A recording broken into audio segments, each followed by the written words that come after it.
Welcome to our programme, Nick. Has the online campaigning been imaginative, powerful? Has it worked?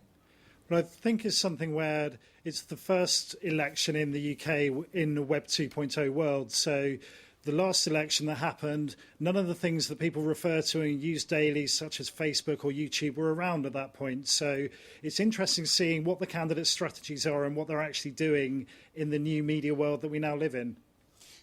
It's interesting, isn't it? The actual use of video and stuff, perhaps, would it be fair to say, no disrespect to either the publishers or the viewers involved, it's not quite as in your face, it's not quite up front, it's not quite as used as the States yet?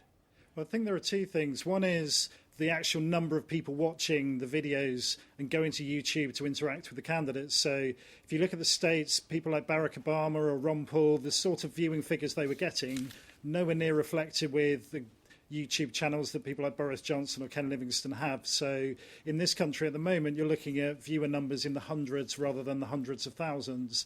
And so in which case does the bloggers, and no disrespect to Ian Dale, for instance, but his blog lately, he's been writing about various things as he does on his excellent site. He's been blogging about the fact that he reckons Brian Paddock needs to find a sense of humour because he comes over as rather humourless. That influence, perhaps, not as powerful as maybe a leader column in a newspaper just yet? Definitely not at the moment. I think it's something where it's definitely growing, and it will be interesting to see what learnings candidates and parties take out of this for forthcoming general election. But at the moment, it's something where you look at the video content, you look at the things people are doing, and it's heading in the right direction, but I think it's very much more, it has the feeling of being experimental rather than the finished article or kind of polished sort of videos and content that we're seeing from America. Is that a factor, do you think, that the election is just perhaps seen by the electorate as less important?